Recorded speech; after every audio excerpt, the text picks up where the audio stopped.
자, 잠깐 앞에 보시죠. 그 명령어 3개만 간단하게 한번 해볼게요. 자, 뭐 별로 어려운 명령어는 아니라서 제일 처음에 보실 거는 P라인 하고요. 그 다음에 P에디트, 그 다음에 에어리어, 요 3개 묶어서 볼게요. P라인 같은 경우에는 사실 그렇게 중요한 명령은 아닌데, 여러분들 그 도면 그리실 때 P라인으로 그리시면 겁나 빨라집니다. 그래서 그거 어떻게 그리는 것까지 보여드릴 거고, P에디트 같은 경우에는 여러분이 그 익스플로드로 깨면 다 깨지죠. 그거 묶어주는 거라고 생각하시면 되세요. 다시 원상복귀. 그리고 아래쪽에 있는 이 에어리어는 건축에서 많이 중요합니다. 얘는 면적 계산할 때 씁니다. 면적. 얘는 무조건 면적. 그래서 P라인 같은 경우에는 폴리라인이라고 보시면 되고, P에디트 같은 경우에는 이 P라인을 편집하는 거라고 보시면 되고요. 그 다음에 여기 아래쪽에 있는 에어리어는 면적 계산할 때 쓴다라고 보시면 되겠습니다. 그래서 P라인부터 간단하게 한번 봐볼게요. 자, 그 지금 작업하시는 거 한쪽에다 살짝 밀어 놓으시고 라인을 이용해서 이렇게 한번 그려보세요. 라인으로. 이거 라인으로 한번 이렇게 그려보세요. 라인. 됐나요? 이제 뭐 이 정도는 뭐 대충 그리시면 돼요. 라인으로. 자, PL 하신 다음에 엔터 한번 쳐보세요. P라인. 자, 똑같은 모양으로 이렇게 한번 그려보세요. 이렇게 모양이 똑같이. 다른 점 없죠. 그죠? 다른 점이 뭐냐면 일반 라인은 요렇게 하나씩 하나씩 다 분해가 되는데, 요렇게 P라인은 선택을 하시면 하나로 연결됩니다. 하나로. 요렇게. 요게 P라인. 됐죠? P라인 같은 경우에는 자, 요거 지워 주시고, 자, P라인 하시고 엔터 한번 쳐 보세요. 첫 점을 딱 선택을 하시게 되면 여기 안쪽에 옵션들이 많아요. P라인 같은 경우에는 이쪽에 여기 보시면 P라인이라고 명령을 하시고 첫 점을 딱 찍으시면 옵션이 딱 뜨는데, 사실 제가 캐드 배울 때는 이걸 다 쓰긴 썼는데 요새는 그 정도까지는 안 쓰거든요. 그래서 여러분들이 여기서 아셔야 될 거는 이거 다 필요 없고요. 이것만 알고 계시면 돼요. 위드. 위드는 뭐냐면 선의 폭입니다. 선의 폭. 선의 폭을 지정할 때 사용을 한다. 그게 무슨 말이냐면, 여러분들 이런 도면을 작업하시다가 예를 들어서 이 부분을 내가 작업을 하다가 오늘 끝났어요. 그럼 내일 와가지고 이 부분을 내가 작업을 해야 될 경우가 있겠죠. 그럼 여기를 이제 딱 네모를 그려가지고 아, 여기를 작업해야 된다 이렇게 보여줘야 될 때가 있는데, 그때 P라인에 있는 기능을 쓰시면 돼요. 한번 해볼게요. 자, PL 하시고 엔터 한번 쳐보세요. P라인. 시작점을 일단 딱 찍어주시고, 시작점을 먼저 한번 찍으시고, 시작점 한번 먼저 찍어야 됩니다. 그 다음 여기 W라고 돼 있죠? W라고 집어넣고 엔터 한번 쳐보세요.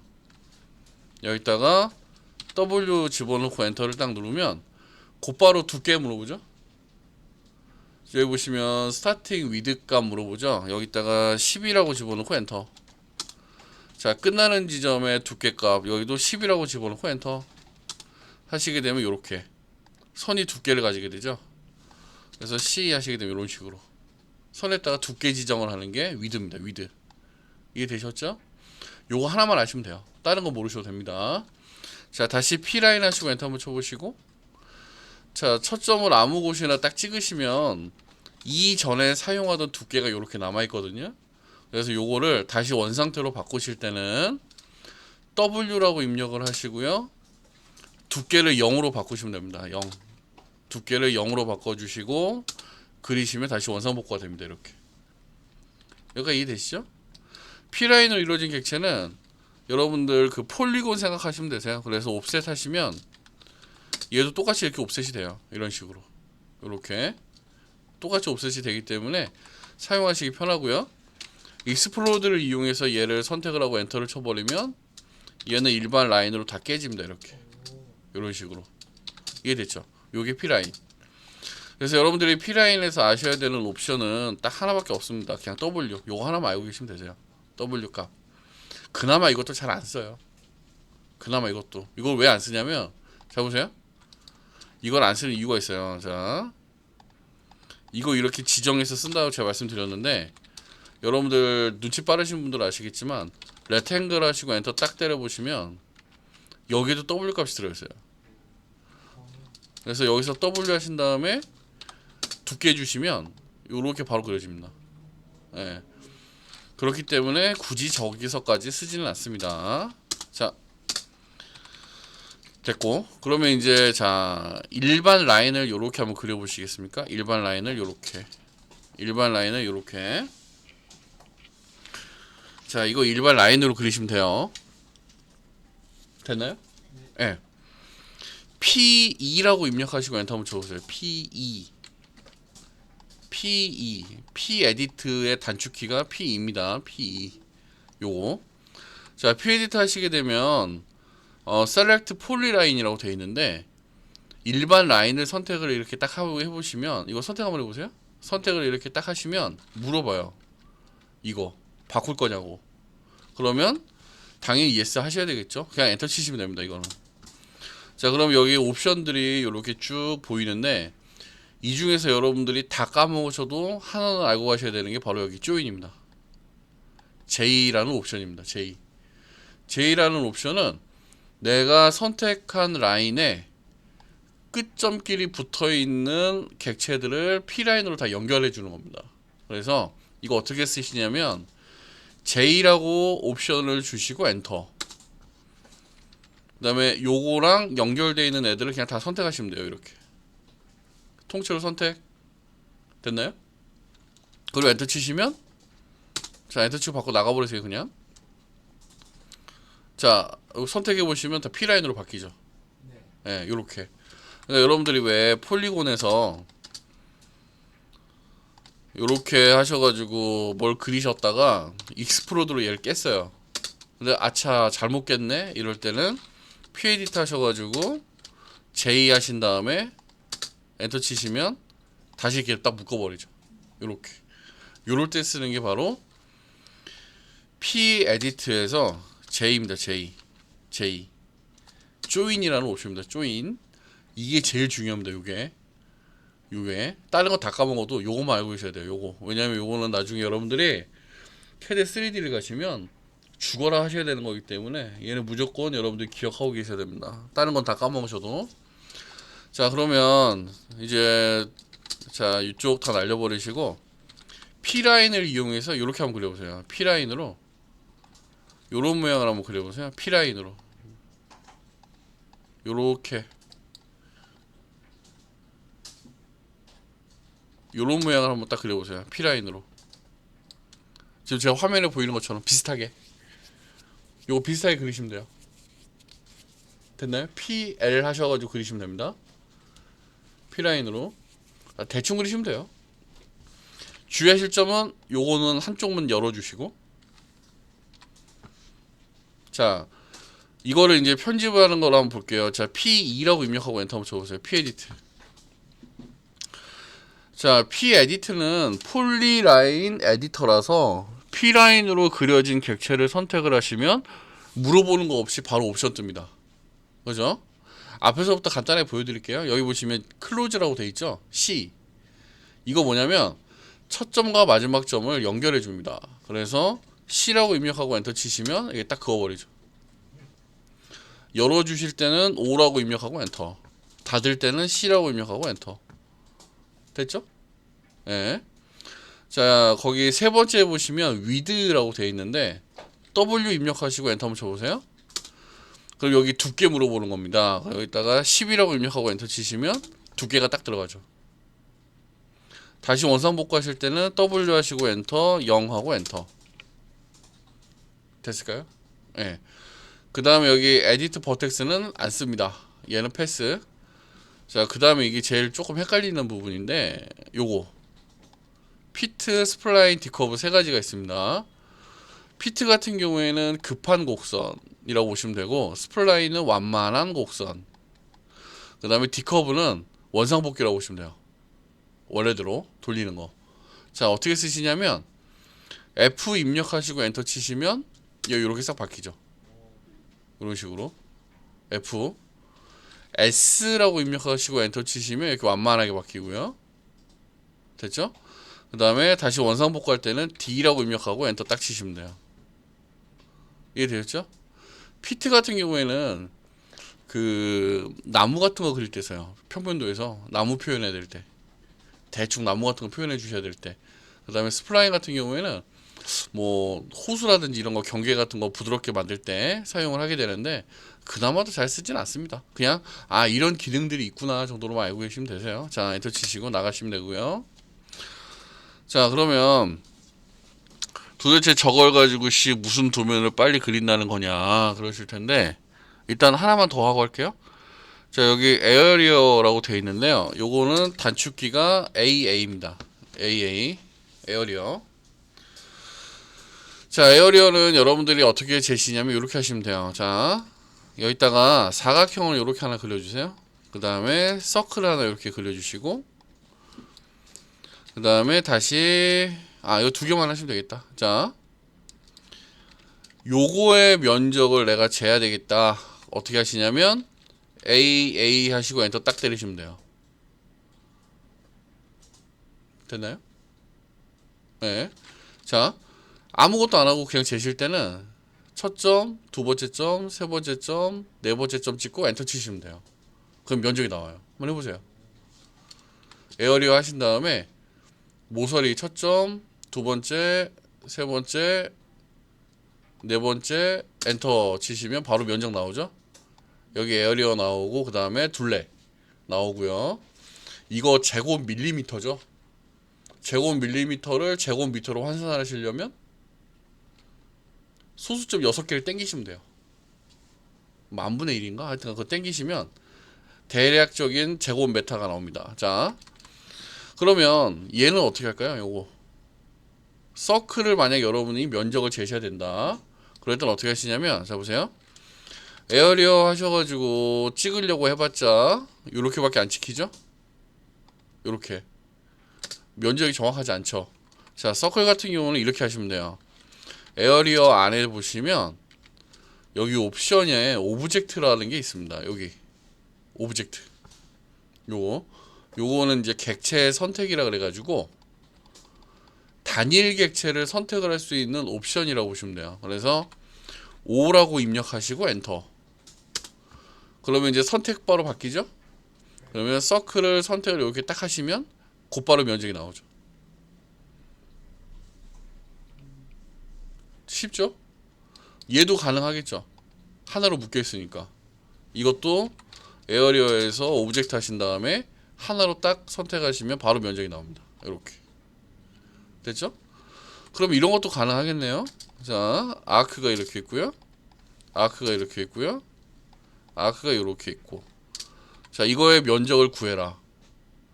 어떻게 하시냐? P 에디트에서 선택하신 다음에 그렇지 조인 하셔가지고요. 얘네들 다 합쳐버리시고 에어리어 가신 다음에 오브젝트에서 선택하시면 바로 면적 나오죠. 이렇게 이해되셨죠? 자 그러면 이제 요거 두 개를 합산하시면 어떻게 될까요? 요 면적 합산 요렇게 합산해야 돼요. 합산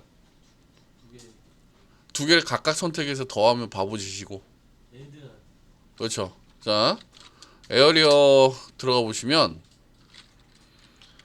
여기 가운데 add라는 게 있습니다. add 요건 면적 합산입니다. 그래서 A라고 입력을 하시고 엔터를 치신 다음에 오브젝트 5라고 입력하시고 엔터를 쳐서 첫 번째 객체와 두 번째 객체를 선택을 하시면 여기 토탈 에어리어가 면적이 나오죠. 이런 식으로. 자 다시 보여드릴게요. A 하시고 엔터. 자 합산하실 때는 add입니다. add. 그래서 A라고 먼저 입력하시고 엔터. 그 다음에 오브젝트 입력하시고 엔터. 첫 번째 객체 선택, 두 번째 객체 선택. 이렇게 면적이 나오죠. 수천 개도 돼요. 근데 수천 개까지 가버리면 머리 아프겠죠, 그죠? 자 이번에는 자 그럼 면적을 합산을 했으니까 면적을 빼볼게요. 자 요렇게 모양 한번 만들어 주세요. 직사각형 하나 그리시고요.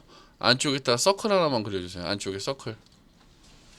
직사각형 하나 그리시고 안쪽에 서클.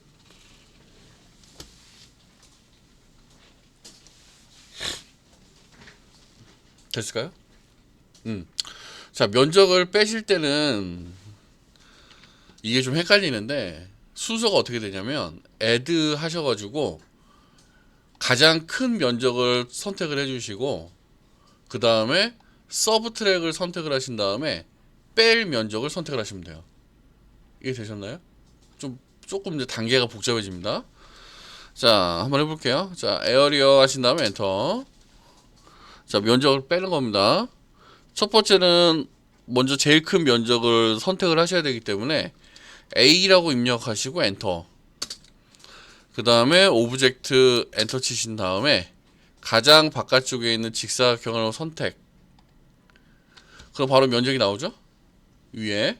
자, 여기서 또 선택하시면 면적이 합산이 돼요. 여기서 어떻게 하시냐면 자, 에어리어 ADD 모드라고 되어 있잖아요. 이 상태에서 엔터를 딱 치시면 돼요. 그럼 여기 뒤에 서브트랙 에어리어라고 되어 있죠. 그러면 여기서 S라고 바꿔주시고 엔터. 자, 그 다음에 오브젝트 엔터. 안쪽에 있는 원을 이렇게 선택을 하시면 면적이 싹 빠지죠. 요렇게. 그러니까 순서가 A 하셔가지고 얘를 선택. 그 다음에 S 하셔가지고 얘를 선택. 그러니까 한번 플러스 했다가 뒤에는 마이너스 해주시는 거. 아시겠죠? add 모드는 플러스라고 보시면 되고요. 서브트랙 모드는 마이너스라고 보시면 됩니다. 자, 면적 됐고요. 그러면 P라인하고 P-에디트를 이용을 했는데 왜 도면을 빨리 쉽게 그릴 수 있느냐라고 하냐면 자, 제가 보여드릴게요. 여러분 오전에 작업했던 도면 기억하시죠? 429페이지 한번 봐보세요. 429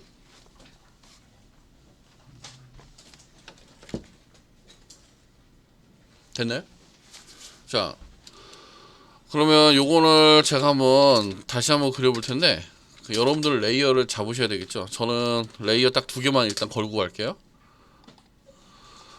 일단 첫 번째 레이어는 중심선이니까 센터, 그 다음에 두 번째 레이어는 벽이니까 월. 이렇게 딱 두 개만 걸고 가겠습니다. 센터는 빨간색으로 하고요. 그 다음에 월은 여러분도 노란색으로 하셔야 돼요. 저는 이게 안 보이니까 색상을 다른 걸로 바꾸는 겁니다. 자, 요렇게 레이어를 제가 만들었고요. 요거 도면 보시면 아시겠지만 가로 1800에 세로가 6900이거든요. 이럴 때는 제일 긴 거를 기준으로 잡으시면 되세요. 그냥 저는 레탱글에서 0,0 그 다음에 두 번째는 15,000, 15,000 해서 좀 크게 잡을게요. 이렇게 됐죠? 네. 자, 그 다음에 이제 여러분들 중심선 그리시겠지. 라인 하셔가지고 요렇게 하나 그리시고 요렇게 하나 그리시겠죠? 됐죠? 그 다음에 자, 옵셋해서 1800 하셔가지고 이렇게 싹 그리시겠죠. 자, 모자라네요? 모자라면 어떻게 해요? 선택해서 당기셔도 됩니다. 이렇게 상관없어요. 자, 그 다음에 6900이네요. 자, 옵셋해서 6900 해서 얘 아래로 끌어집어 내리시고 자, 방 사이즈가 3900에 3600 옵셋 3900에 3600 이렇게 됐죠? 브레이크 이용해서 필요 없는 거는 바로바로 잘라버리세요. 이렇게 그래야지 도면을 여러분들이 수월하게 그립니다. 자, 3000에 3600이네요. 자, 옵셋 3600에 3000 이렇게요. 그 다음에 브레이크 이용해서 싹 자르시고 이렇게 잘라주시고 그 다음에 안쪽에 2400이 2100이네요. 자, 옵셋 2400 그 다음에 2100 이런 식으로 당연히 브레이크에서 필요 없는 거는 다 잘라버리고요. 이런 식으로 화장실은 1800에 1900으로 할게요. 자, 옵셋 1800에 이쪽으로 그 다음에 1900 아래쪽 그 다음에 브레이크 하셔가지고 대충 요거만 싹 떨어뜨리시면 되겠네요. 여기도 싹 잘라주시고 여기도 싹 자르시고 이렇게 그 다음에 여기도 좀 잘라주시고 자, 밑에 쪽에 보니까 1500. 자, 옵셋 1500. 그래서 아래쪽 내려주시고, 그 다음에 여기 4800이네요. 자, 옵셋 4800 해서 요거 이렇게 보내주시고, 요거는 여기까지 연장하시면 되겠네. 땡겨가지고요. 자, 싹 자르시고, 요것도 잘라주시고, 그 다음에 여기도 자르시고, 여기도 이렇게 잘라주시고. 됐죠? 네, 됐죠? 자, 이제 여러분들 그 외벽을 제가 할 텐데, 외벽 잘 보셔야 됩니다. 외벽. 자, 외벽은 지금 여러분들 잘 보시면 아시겠지만, 예, 잘 보세요. 가운데 빨간색 중심선이 이렇게 지나가요. 요렇게. 이해됐죠? 여기는 실외, 여기는 실내예요. 이해되죠? 자, 건축에서 여러분들이 벽을 그리실 때는 아까 200으로 다 한 번씩은 해보셨잖아요. 그래서 중심선을 기준으로 벽돌이 200짜리가 이렇게 지나갑니다. 요거의 벽 두께가 얼마라고요? 200이죠. 그죠? 200은 사실 벽돌 한 장의 길이거든요. 그래서 얘를 건축 용어로는 뭐라 그러냐면 1B라고 합니다. 됐죠? 벽돌 한 장 사이즈라서 1B. 자, 벽돌이 이렇게 붙었으면 그 바깥쪽으로 단열재가 이렇게 위치를 해요. 단열재 뭔지 아시죠? 스티로폴이 이렇게 붙는데 이걸 이제 외단열재라고도 우리가 얘기를 하는데요. 요 단열재의 두께는 제가 옛날에 처음에 건축을 할 때는 일괄적으로 다 50이었어요. 제가 처음에 할 때는. 근데 요새는 70에서부터 시작해서 100mm까지도 사용을 합니다. 요새 같은 경우는. 근데 이거는 여러분들이 이제 나중에 기능사 시험을 보실 때 사이즈를 좀 참고로 하셔야 되는데 오늘은 그냥 기본적으로 그냥 100이라고 할게요. 100. 이해되셨죠? 자, 그 다음에 단열재만 붙여놓고 마감을 하진 않죠. 그래서 바깥쪽으로 벽돌을 한 장을 더 붙입니다. 요렇게. 그래서 요거를 우리가 마감벽이라 그러는데 요 마감벽의 두께가 100입니다. 그죠? 자, 그러면 200이 1B죠. 그럼 100은 뭐예요? 그렇지, 0.5B지. 얘랑 합치면 얼마? 1.5B죠. 1.5. 단열재가 들어갔죠. 그러면 공간 쌓기라고 그래요. 그래서 단열재가 들어갔다 그러면